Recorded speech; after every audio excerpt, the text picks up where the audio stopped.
The roots of trust-based philanthropy are very similar to your roots in collective giving, being in collaboration and partnership. One of trust-based philanthropy's purposes is to reimagine a culture of giving. We believe that the people who are best positioned to make change are those that are impacted by the problems that they're trying to solve.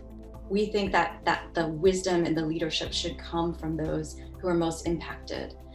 And so trust-based philanthropy for us is about centering the grantees. We know that less than 3% of all funding goes to Black, Indigenous, and Latino leaders of organizations. So while organizations may be serving those populations, we look specifically at who's in executive leadership and also who are on the boards of the organizations, because again, we're looking at power. So if that's a front lens, we hold that, and we also held for ourselves, we were looking for organizations with budgets of $1 million or less. And so we would proactively find partners through publicly held information. So our due diligence was on our side. It's called We Do the Homework. Our experiential understanding, if we have shared values, going back to Dimple's point, do we share values around the most important things, around equity, around humility, around listening to feedback of our constituents, having accountability to those communities. Just take it a few steps further, then we're now in a relationship that we think of as a relationship of learning, not a relationship of proof. So meaning we're in the relationship not to chalk up some metrics of impact on a report card and tally them and use that tally to then support some claims of our own impact or grade a partner for further funding.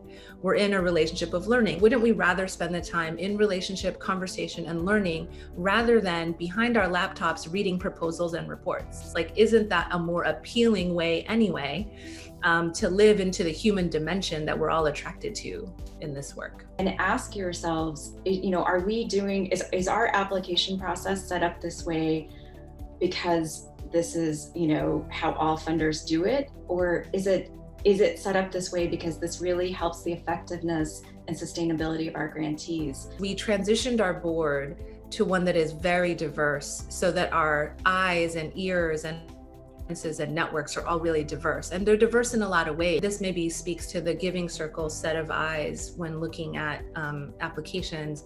We have really diversified the set of eyes that refer in and that review. It's asking the people that we're helping, how do you want to be helped? And I can guarantee you 1,000,000% of the time, they're not going to say, can you please create another structure for us to compete in to get dollars we need to pay our staff? We use trust-based approaches because we urgently want our grantees to be powerful. And so in the context of that power imbalance, we're intentional about not wanting to hoard additional power. What that looks like is things like having our default grant be a general operating support grant as opposed to a project support grant. When your grants are a tremendous amount of work, not just for us as funders, but more importantly for our grantees, right? They're having to come back every year and ask us for funding and having to sort of go through the cycle of proving their expertise and their worth every year. And so what we have moved towards is defaulting towards 2 to 3 year grants, which gives grantees this longer runway. And when I think about the power that gives them, it gives them the power to imagine more long-term change and actually move towards it, because they don't have to kind of break everything down into like what can be accomplished in a year. We can do inclusive design in 1,000 different ways. But if, again, we go back to Dimple's point, the folks at the table are not the ones directly experiencing that issue and directly trying to counteract that in their actual lived experience, whether, on whatever scale we're talking about and whatever issue we're talking about, then we're not getting to shifting the power dynamic. So it's not that trust-based philanthropy is about sort of blindly and being undiscerning in our relationships. In fact, I say no a lot more than I say yes in trust-based philanthropy, because we're not completely transparent. The opaqueness of our intentions can be misread in about a million different ways. If anyone wants to call themselves trust-based to their community, they're going to want to be very transparent about what they mean by that.